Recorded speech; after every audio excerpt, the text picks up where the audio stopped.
Mehdi Hasan, also on the show. Is Vladimir Putin outplaying his adversaries both at home and abroad, or is he really just a weak leader trying to paper over the cracks of a crumbling economy and an isolated Russia? That's our debate. But first, President Trump's ban on visitors to the US from 7 Muslim-majority countries has sparked protests in cities across the world. Trump says he's trying to protect the US, but critics say he's just given a massive boost to ISIL's propaganda machine. So, has the Muslim ban made the threat worse? I'll ask the former FBI agent and counterterrorism expert who helped lead the hunt for al-Qaeda before and after 9/11. This week's headliner from London, Ali Soufan.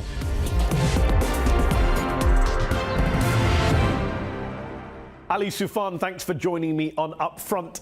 Donald Trump has banned people from 7 Muslim-majority countries from entering the United States, the so-called Muslim ban. He says he's doing it to protect US national security. His critics say it's a propaganda gift to groups like ISIL. Where do you stand on the Muslim ban and national security?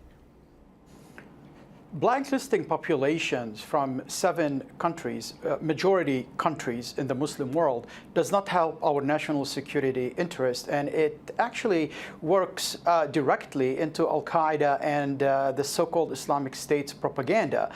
We have to be very careful on trying to create programs that will fire back on us down the road. We already have a robust vetting system for people who are coming to the United States. If you look since 9/11, for example, to include the 9/11 attack, we did not have citizens of these 7 countries participate in any major plot or major attack against the United States. And the reason it is very difficult for people from these 7 countries specifically and from many other countries to come to the United States if they are not vetted properly. What about the argument from Trump administration officials that ISIL has specifically said in its public statements that it wants to use refugee movements, migrant movements, to get ISIL fighters into Europe, into the United States? So, of course, you have to focus on those refugee and migrant movements, say US officials.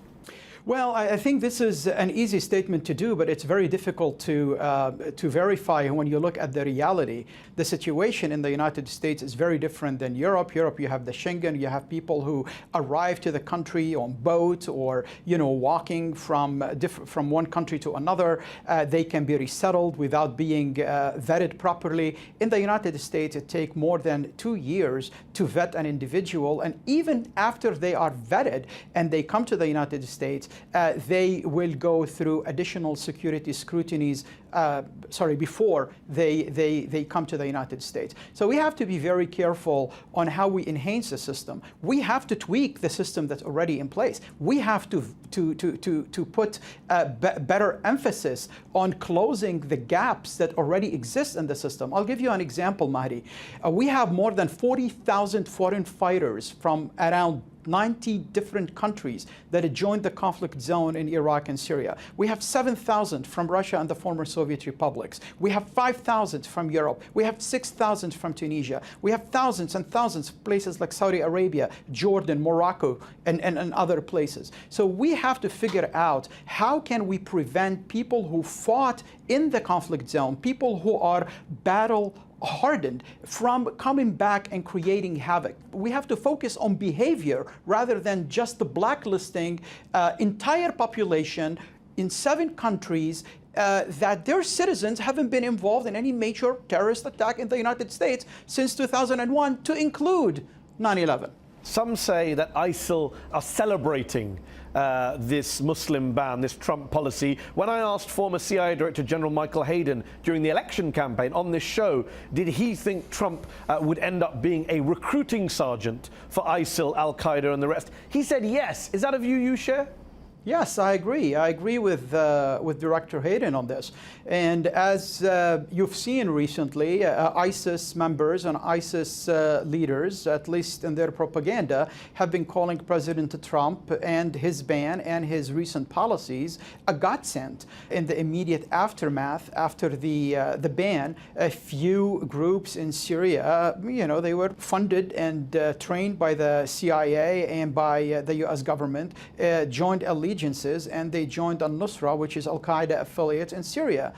Look, you know, we have special troops on the ground, special forces on the ground, we have CT operatives on the ground, we have intel operatives on the ground in places like Yemen, in places like, you know, Libya, in places like Syria, in places like Iraq, and it is going to be very difficult for them to build relationship and work on existent relationship, develop existing relationships with people who support us, with people who fight with us, with people who bleed with us, if we actually paint-brush all their nationals as being terrorists and as being bad. We cannot win this war by dealing with our friends the same way we deal with our enemies. Just on ISIL, how big a threat today does that group pose, specifically to the US mainland? Because Donald Trump and his supporters seem to suggest they're an existential threat to the US. The outgoing Obama administration claimed they'd been degraded and rolled back. Which is it?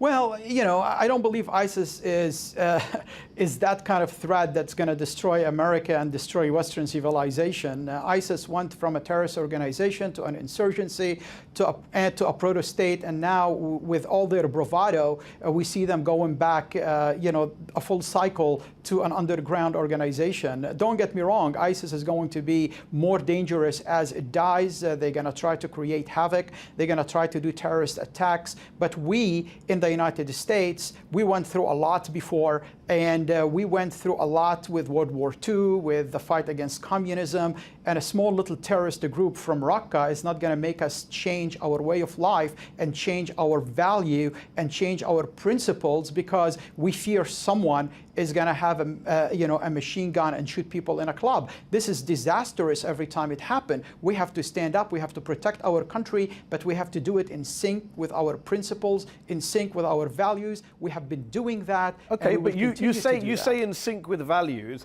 and you know this is not the right way to do things. Yet a lot of Americans who voted for Donald Trump, they hear him in his inauguration speech say that he's going to, quote unquote, eradicate radical Islamic terrorism from the face of the earth. And they say, yeah, that's what we need to do. Well, that's good slogans when it happens, and you know, a lot of people were hoping that Mr. Trump will change his rhetoric from campaigning to governing. And I think soon they will realize that just calling the threat Islamic extremist terrorism, that does not change the facts on the ground a bit. Actually, it might help groups like Al-Qaeda, groups like ISIS, who have been saying for years, it is a clash of civilization. It is the world against Islam. There is only two tents, the tent of the believers and the tent of the non-believers. And now we're proving that to them with the way we act. And Trump now has people around him who believe that this is a clash of civilization. Steve Bannon, his chief strategist, has used very similar rhetoric. General Michael Flynn, his national security advisor, says fear of Muslims is rational. Mike Pompeo, his CIA chief, says radical Islam has infiltrated small towns across America. Are these guys helping or hurting the US with this kind of rhetoric? I think this kind of rhetoric only hurt the U.S., and it hurts the U.S. because it isolates Muslim Americans who are in the United States. It makes them live under a shadow of suspicion, and that's going to help ISIS recruits, ISIS and Al-Qaeda and other extremist groups recruit in the United States. If it's not security, if the ban is not about security, and you've made very clear you don't think it is, it doesn't improve security, then what's it all about? What's driving all of these moves on the part of the Trump administration, on the part of these senior officials? Why are they doing this? It is very difficult. It's very difficult, Mahdi, to say it's about security when you have a ban that's not supposedly a ban, and then you have a change of policy that now the focus of counter-violent extremism only focus on Muslims and supposedly Muslim extremists, terrorists, whatever the term is. It's very difficult to say that there is not an anti-Muslim sentiment in these policies to cater to a specific base that they probably have in Washington. Ali Soufan, thanks for joining me on Upfront.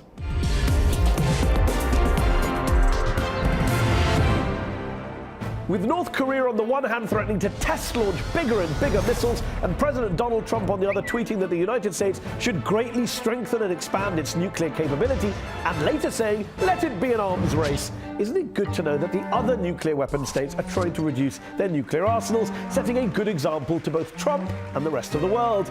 Not quite. In fact, as of 2016, all 9 nations with nuclear weapons are either developing or deploying new weapon systems or have announced their intention to do so. Take France. Despite having reduced the overall size of its stockpiles of nukes, President Hollande has allocated a whopping 22 billion euros for the enhancement of its nuclear deterrent capabilities and has developed a new range of ballistic missiles carrying multiple warheads and offering longer range.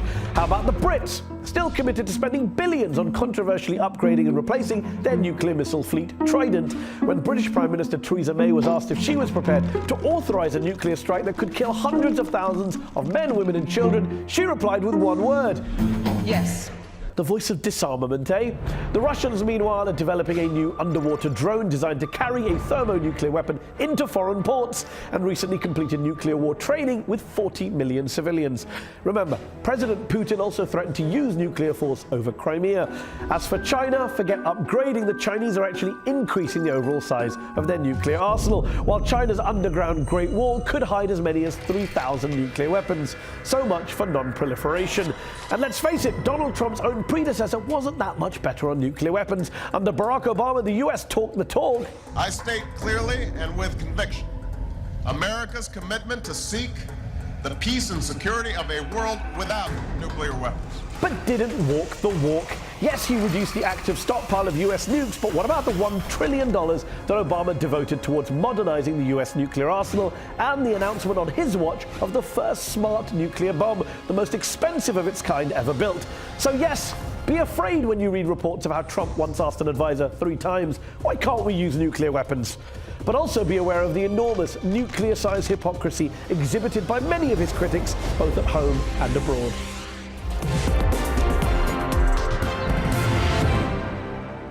Is Vladimir Putin winning? The Russian president's annexation of Crimea looks pretty irreversible, with Ukrainian forces having failed to eject Russian forces from their territory. In Syria, the Russian Air Force has helped President Assad turn the tide in that civil war, retaking key cities from the rebels in the process. And then there's the US. New President Donald Trump heaped praise on Putin in the past. So, has the former KGB chief and chess fan outplayed and outmaneuvered his opponents at home and abroad? Joining me to debate this are Alexander Nekrasov, Russian journalist, commentator and former Kremlin advisor, and Ilya Ponomarov, former member of the Russian Parliament, the Duma, strong critic of Vladimir Putin, who now lives in self-imposed exile in Ukraine. Thank you both for joining me in the arena. Ilya, let me start with you.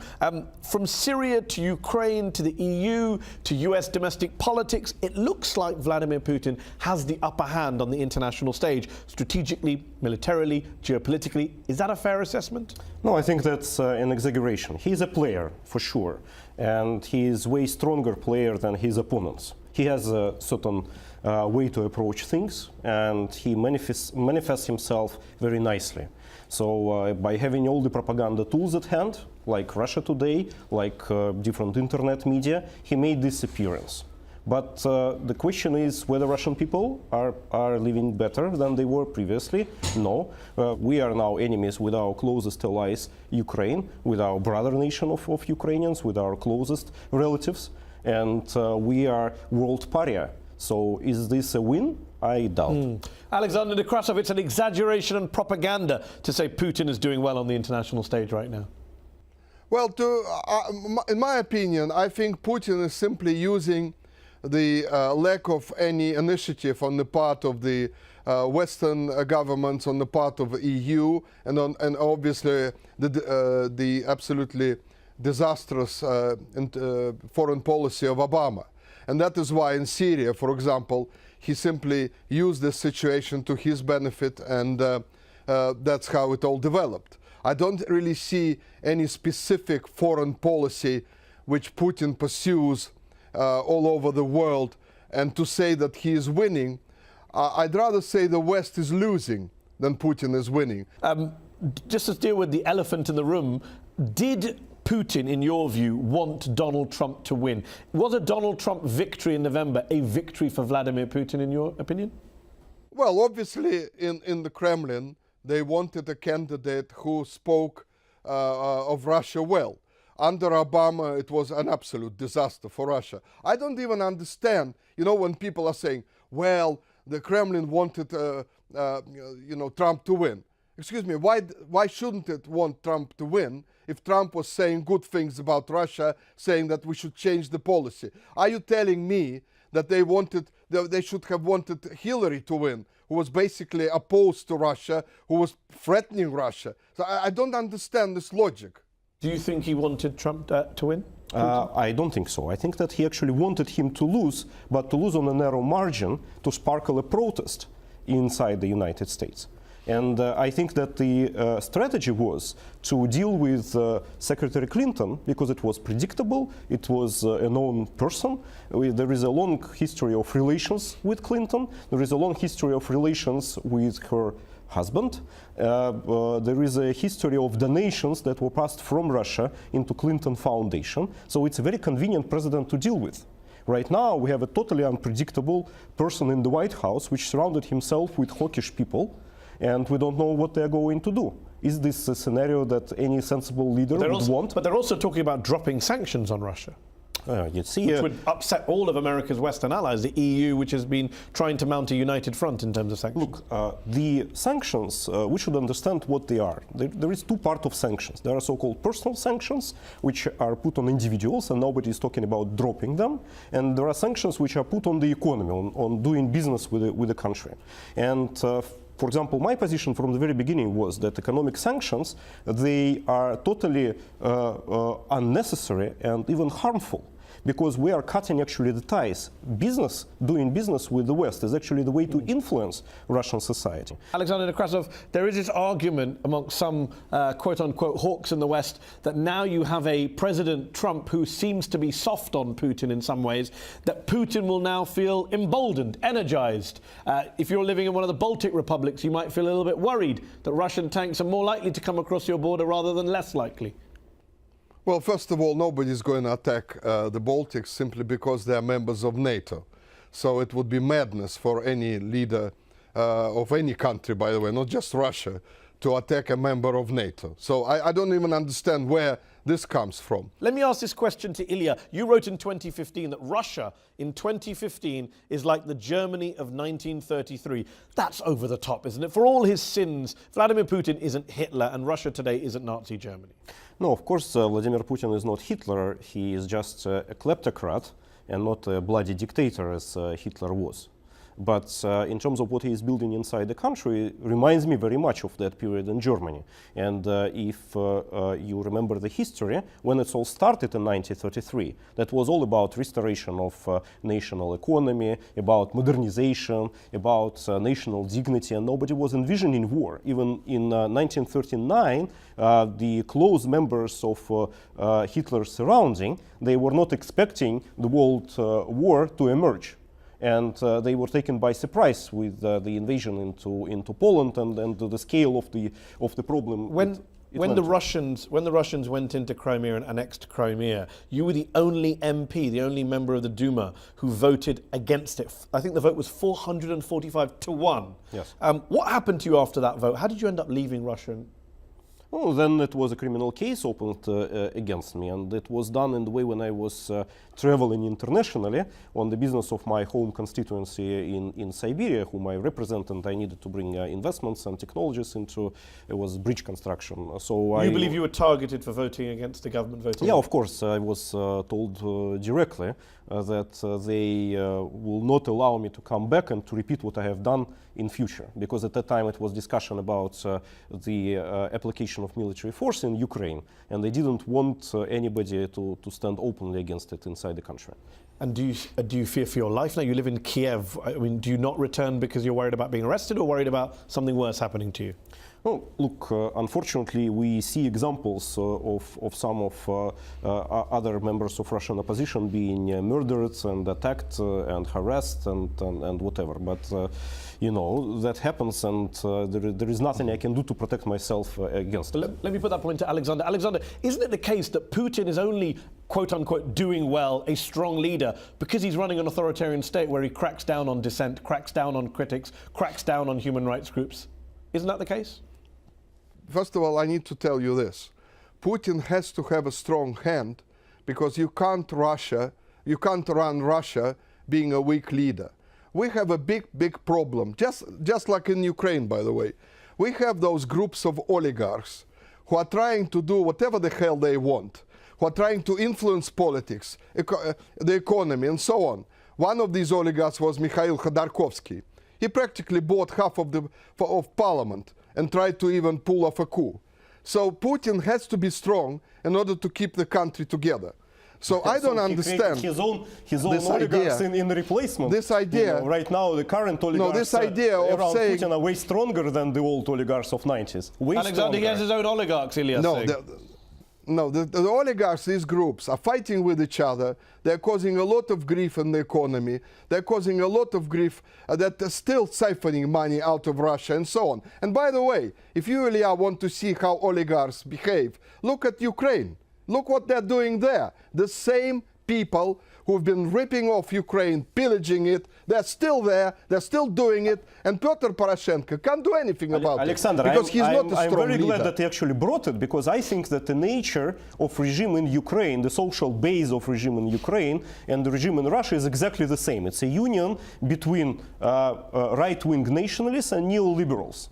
Neoliberals who are running the economy and nationalists who is the base. Ilya, does it undermine your credibility as a Putin critic that you chose to live in Ukraine? And so a lot of your fellow Russians, former colleagues are saying, see, you're against our country. The difference is very simple, that Ukrainians made a free choice of electing this power. And there is democracy in Ukraine. And they didn't make a free choice in Russia. And there is free media. There is nothing like that in Russia. It's very simple. Let's be clear, Alexander, do you support democracy in Russia? Because you implied earlier that democracy is not the right thing for Russia. No, excuse me. I'm always telling this to Western commentators and politicians.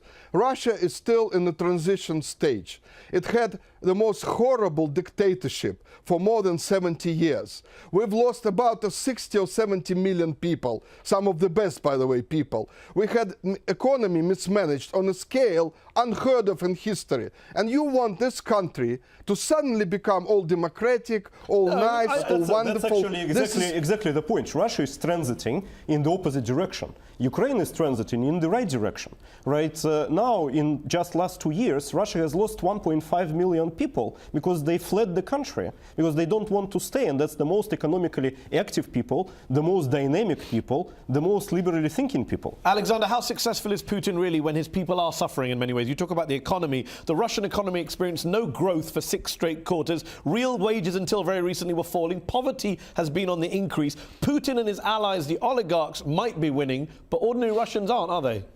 Well, again, you know, I started to say this. Ordinary people are living badly in all countries of the world. Look at Greece, look at Portugal, look at Italy collapsing, look at Spain and so on. When Putin was coming to power in the year 2000, he actually said that he wants to catch up on Portugal. Right now, he abandoned even this modest goal because it's not working. He cannot. Alexander. All these GDP figures mean nothing. You know, it's absolutely useless to start comparing those GDP. Or you're following this pattern of alternative facts. These are facts. No, they stand for nothing. Ilya, let me ask you this question. Isn't the problem for you that, yes, Russian people are suffering economically, yes, there's crackdown on human rights and dissent and public protests, etc., and yet even independent polling in Russia shows Putin is still very popular. He has the command of he commands the support of many, many Russians. Isn't that a problem for people like you? No, of course it is a problem, but we should understand the source of this problem. And the source of this problem is very simple, because Putin is alone. Because he does not allow anybody who can challenge him, not even like to run on the elections, but even to get access to media. That's why people simply don't know any of the alternatives. You don't think it's because Russians like a strong leader, need a strong leader, as Alexander said earlier? Of course, traditionally Russians like strong leader to be in power. And I have nothing against of strong leader to be in power. But strong doesn't mean corrupt. Strong doesn't mean dictator. Strong doesn't mean mean. Strong can be a good person. And it can be democratically elected, and it can be a people's man, not like it is today. Because today we have a person represented by oligarchy, We have a person who represents Siloviki. We have a person who represents bureaucracy. Gentlemen, we'll have to leave it there. Thank you both for joining me in the arena. That's our show. Up Front will be back next week.